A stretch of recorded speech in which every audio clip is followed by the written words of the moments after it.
guys, thanks for joining us on Family Life today here on YouTube. Make sure you subscribe. You don't want to miss any episodes, so hit the little bell and you'll get notifications and you won't miss anything. And if this encourages you, like it and share it with your friends. Yeah, share it with your friends. Yeah, welcome to Family Life today. For 18 or 19 years of my life, up until that point, I was told that I was a mistake. I was treated like I was a mistake, and I had believed it. So now, here I am, learning about this God who loves me and who created me on purpose for a purpose. And I'm realizing that, you know what? My value's not based on my athletic accomplishments or anything else, but the fact that God loves me and created me on purpose.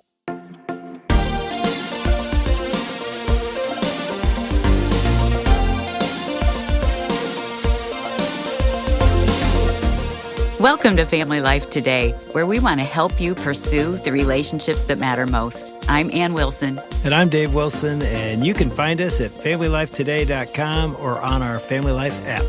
This is Family Life Today.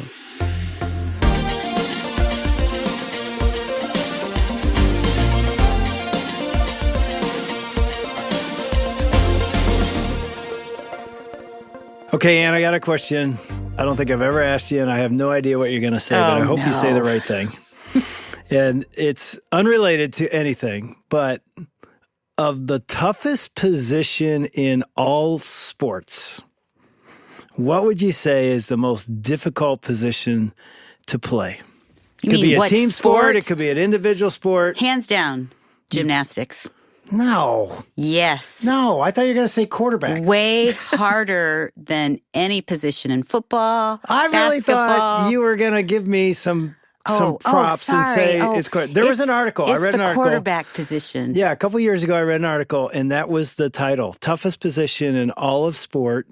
It said, is it a goalie in hockey? Is it a hitting a curveball in Major League Baseball?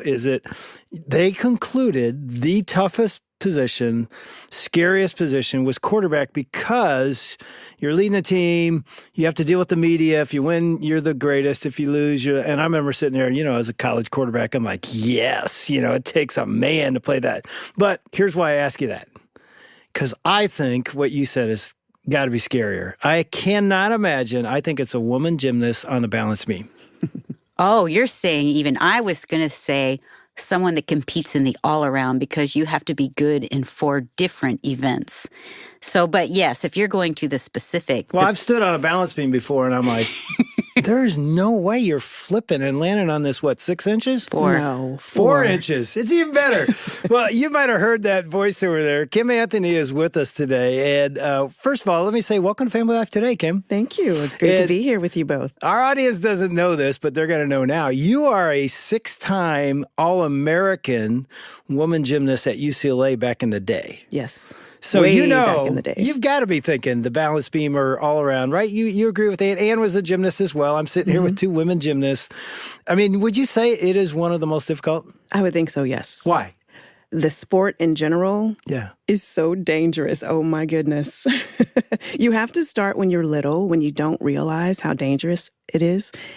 But gymnastics is a sport where even just being slightly off can cause severe injury, and people don't realize that. A lot of people were talking about Simone Biles and what happened at the Olympics and how she needed to toughen it up. And I'm thinking, you know what? Do you realize this woman's life is in danger? Yeah. She did the wisest thing she could by saying, you know what? I'm not ready. I need to step away. I don't think people realized how critical that was because it could have literally saved her life. Yeah. Well, I once was preaching at church on a Sunday, and I wanted to use a balance beam illustration, type deal. Okay. And so I get a balance beam. They got me one. and they put it in front of the stage, which is, you know, elevated about 4 or 5 feet. And in rehearsal, I walked out on this beam and I'm like, I can't do this. So I had to move it right beside the stage so I could put one foot on the stage. I mean, I'm thinking, how in the world did you women get on a 4-inch wide piece of wood and not just walk, flip, right? Isn't that? Well, Kim is pretty remarkable because she was also a 4-time national champion. Yeah, and I do have to ask And you. didn't you win the all-around as a freshman in UCLA in the NCAA? I won floor exercise as a freshman. So I won a floor exercise 3 years in a row. And I was injured my senior year, so I didn't get to. So it would have been 4 years. Perhaps. And you've been One would inducted hope. into the Hall of Fame at UCLA. That's Yes. remarkable. Yes. And not only that, but you're married to an athlete as well. Mm-hmm. What do you think your husband, Corwin, and you've been married 30 years. 30 years. Would he say he's a football player? What sport would he say? He would say gymnastics. He would. He tells people to this day how he would come in and watch me train. And he said, I lost all respect for every other sport because gymnastics is wild. So, and I don't understand. I've read your bio. I don't understand how you can be a 6-time All-American if you're in college 4 or 5 years. Okay. Is it yearly or how does it work? I competed all around. So that's 4 events each year. So you have an opportunity to earn 4 All-American titles each year. All right. Yes. Okay, so that was years ago. We're talking UCLA. Mm-hmm. I mean, it's not Ball State where I went, but, it's up there, type deal. So walk us through your story a little bit. How'd you end up there? Were you a gymnast your whole life? Tell us about your family. Where did this all start? Well, gymnastics for me started when I was watching the 76 Olympics. Nadia was competing, and I was sitting on the floor of my grandmother's house. And at the time, we lived with my grandmother.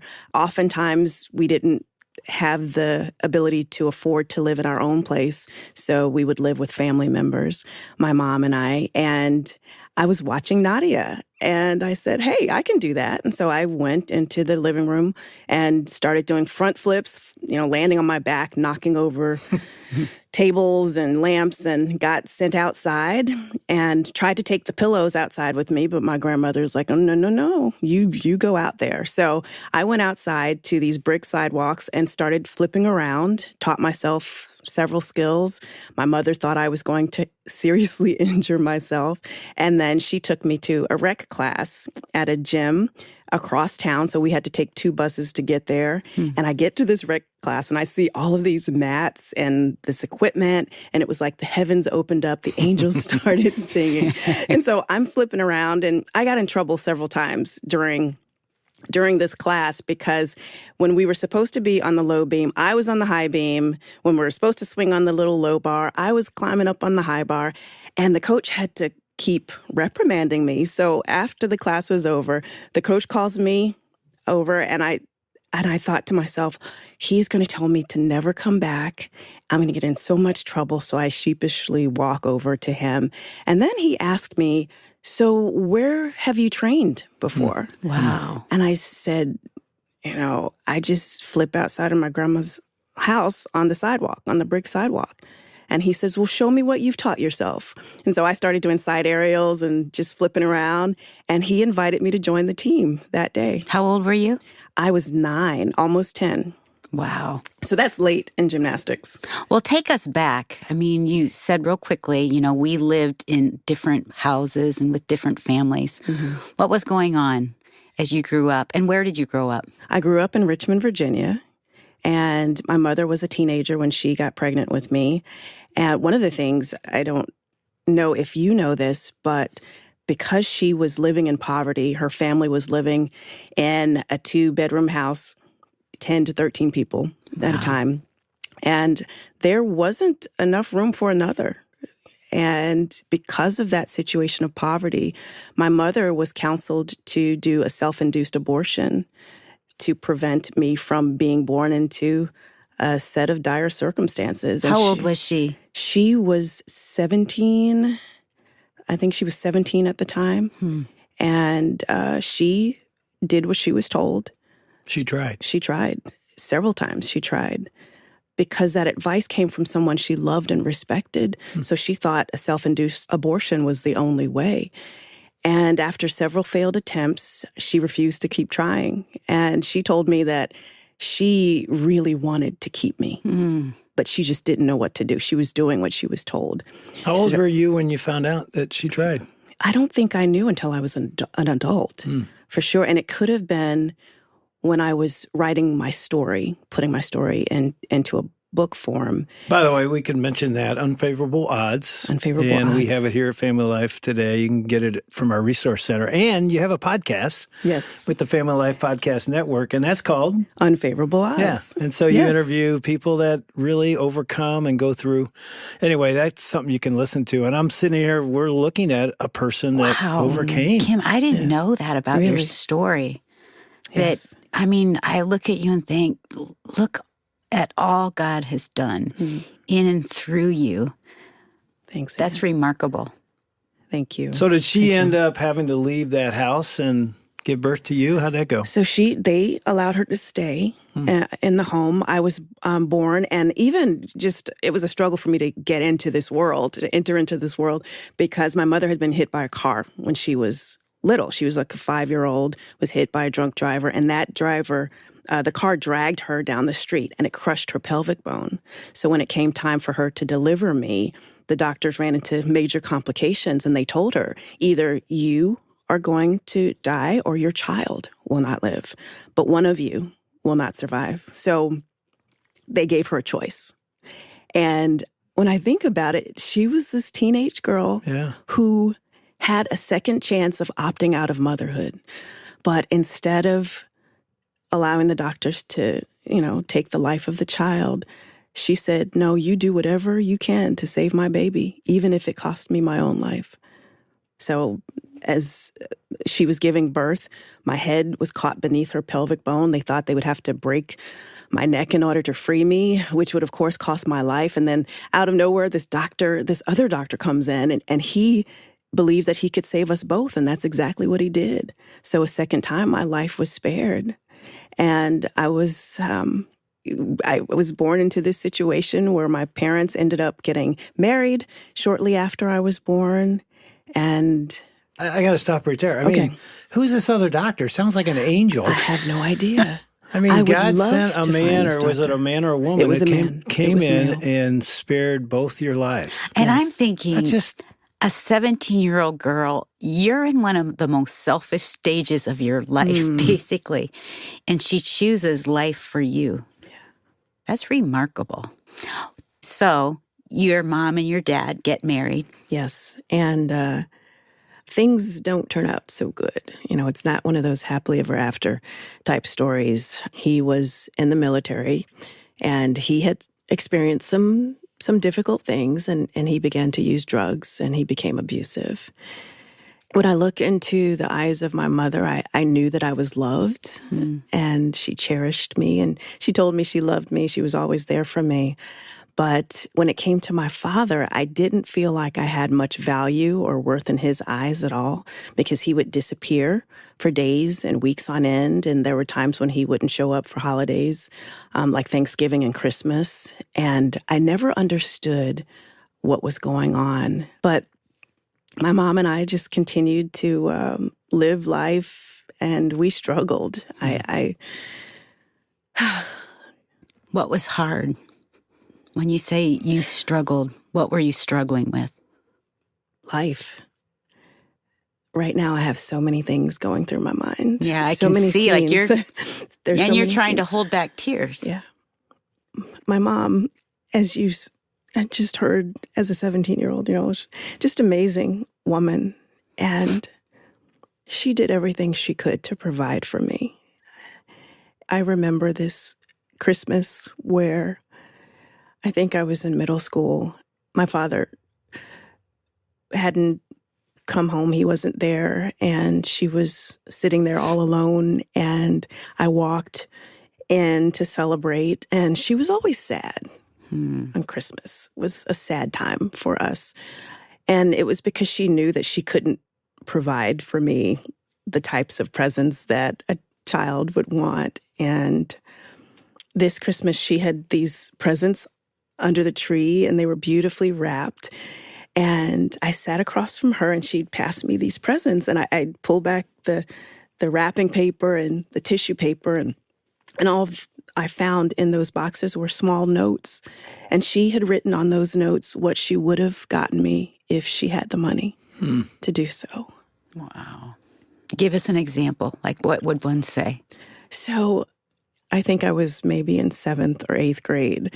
So mainly I wanted clothing and shoes, things like that. So it would be jean jacket, denim skirt, or white blouse or vest, things like that. So I had these.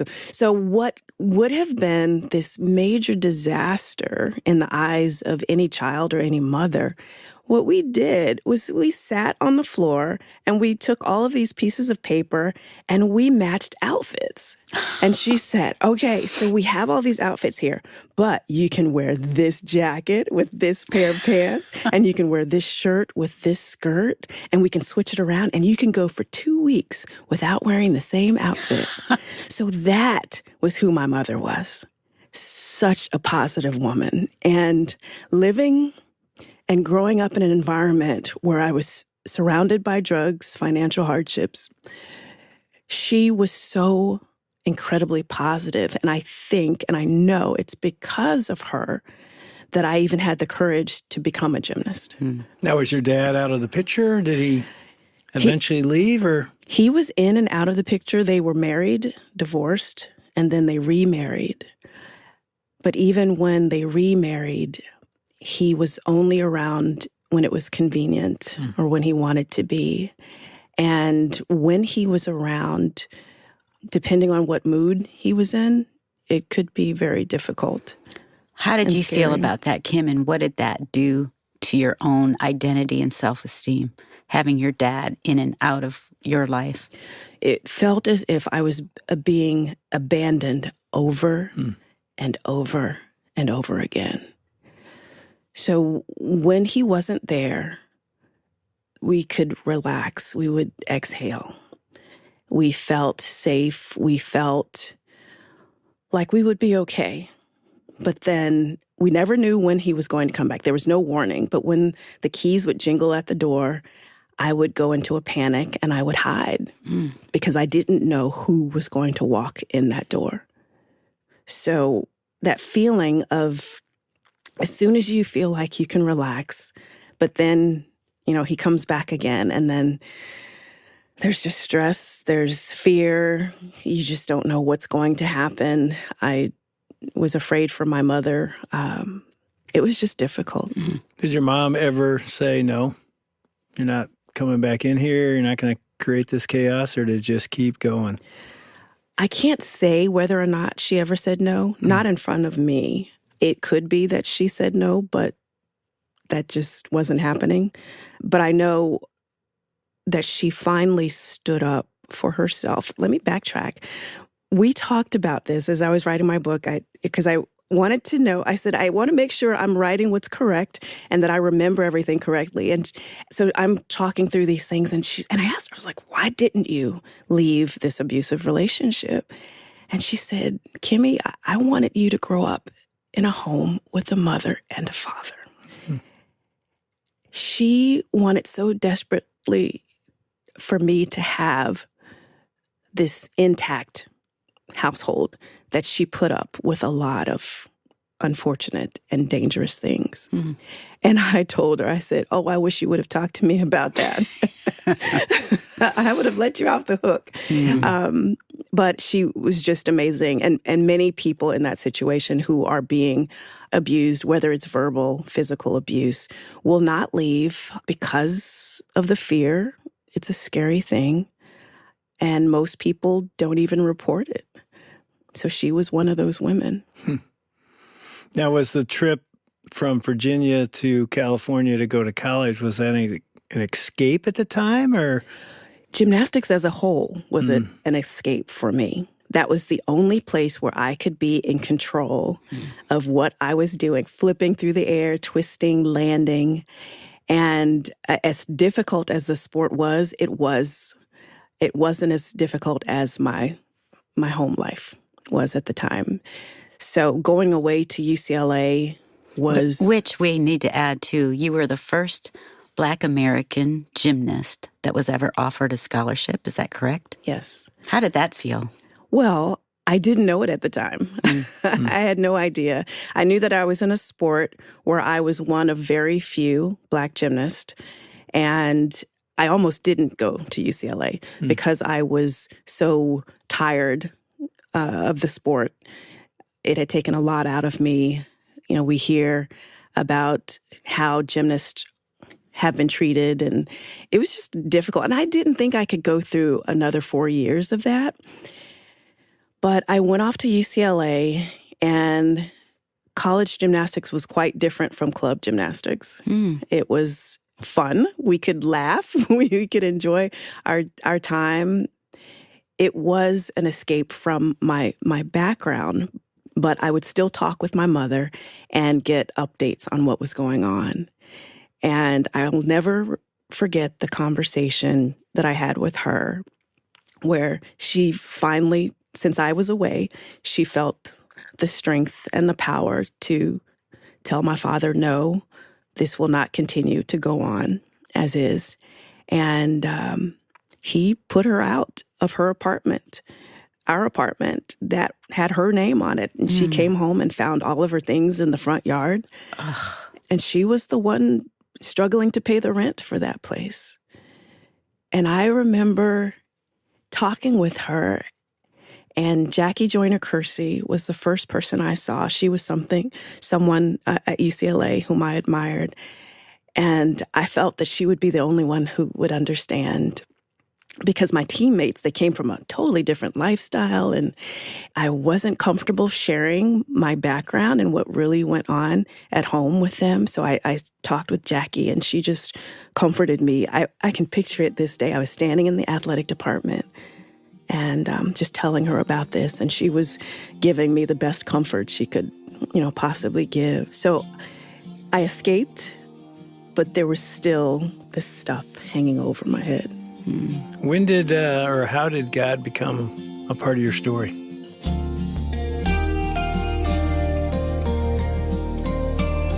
You're listening to Dave and Ann Wilson with Kim Anthony on Family Life Today. We'll hear her answer in just a minute, but first, Father's Day is coming up this weekend. You already knew that though, right? I hope you did. Well, we want to send you a copy of Brian Laritz's book called The Dad Difference: The 4 Most Important Gifts You Can Give Your Kids. It's our gift to you when you make a donation of any amount this week to support the work of Family Life Today. You can give securely online at FamilyLifeToday.com, or you can give us a call with your donation at 800-358-6329. That could be a one-time gift or a recurring monthly gift. Again, the number is 800-F as in family, L as in life, and then the word today. All right, now back to Kim Anthony and how God became a part of her story.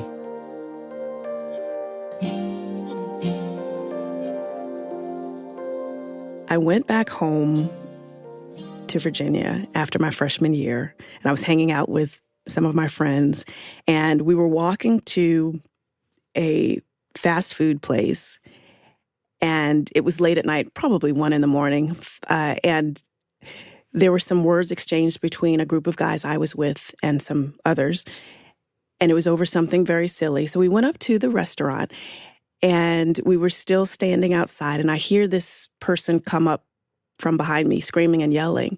And I turned around to see what was going on. And when I did, I found myself staring down the barrel of a gun. And this angry young man behind the gun, he held it point blank to my head, was telling me that he was going to kill me that night. And all of these things rushed through my mind. It didn't matter whether my father was coming home. It didn't matter whether he loved me or not. It didn't matter that I had just won my first NCAA national championship title just a few months before. Everything that I had looked to give me value was all of a sudden worth absolutely nothing. And by the grace of God, I walked away from that event unharmed. But I walked away thinking there has to be more to life than this. You live, you die, and for what purpose? And it was that fall, probably just a month or so later, I met a young football player, and he sat me down and he pulled out this little yellow booklet called The 4 Spiritual Laws. And he shared with me that God loved me and had a plan for my life, and that there was more to life than what I had been experiencing. So I had never heard the gospel before. I had never heard that God cared about me. I was one of those people who I was really hoping that God was real, but I just wasn't sure that he was because the life I was seeing around me wasn't reflecting that. So right then and there, he had no idea that my life had been threatened just, a month or so before. But right then and there, I knew that's what I had been missing. So I prayed on the spot, and I asked Jesus to come into my heart, make me the person he wanted me to be. And I just surrendered my life to Christ. And my life slowly began to change. And it wasn't that the angels sang like they did in the gym, but I started to feel a bit different. The things that I used to do, I started to no longer feel comfortable doing. As I began to read God's word and learn more about who he was, I also began to discover who I was, that I was not a mistake. So for 18 or 19 years of my life, up until that point, I was told that I was a mistake. I was treated like I was a mistake, and I had believed it. So now here I am learning about this God who loves me and who created me on purpose for a purpose. And I'm realizing that, you know what? My value is not based on my athletic accomplishments, my popularity, or anything else, but the fact that God loves me and created me on purpose. Yeah, it's interesting to think, as you said earlier, if you go back to your birth, you can see there signs that God had a plan for your life. And then you go into your life and you're like, it doesn't seem like he's here. And yet now in college, you realize, it's really, I think of Ephesians 2:10, we are God's workmanship, created in Christ Jesus to do good works, which he prepared beforehand. We're sitting here looking at you like, this story is remarkable. And the sad thing is we haven't heard the best part yet, where you have to go on a journey to forgive your mom and dad. And I think we need to talk about that, in our next episode. Because, I was just going to say, Dave, too, I think it's important for us all to remember and to know, just as you said, Kim, that God has a plan for you. Yes. That he wanted you, that he saw you. Even when you can't see it. Sometimes we all get to that point where we wonder, like, God, do you have a plan for me? Right. Do you love me? Do you see me? And the answer to that is yes. Absolutely. Yes. Keep looking, because there is a God who's pursuing you, that has a plan for you, and he loves you no matter what. That's David Ann Wilson with Kim Anthony on Family Life Today. You can find Kim Anthony's podcast called Unfavorable Odds wherever you get your podcasts. She talks with all kinds of people who have found their strength in Christ while going through really hard times. They're deep and inspiring conversations, and you won't regret subscribing. So search for Unfavorable Odds or go to Family Life Today and find the Family Life Podcast Network in the menu. If you know anyone who needs to hear today's conversation, be sure to share it with them from wherever you get your podcasts. And while you're there, it'd really help us out if you'd rate and review us. And tomorrow, Dave and Ann Wilson are going to be talking again with Kim Anthony about finding her own walk with God apart from relying on a boyfriend.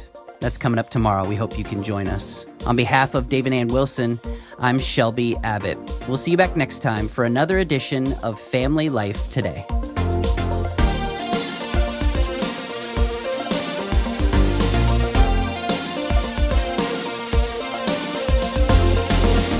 Family Life Today is a production of Family Life, a crew ministry, helping you pursue the relationships that matter most.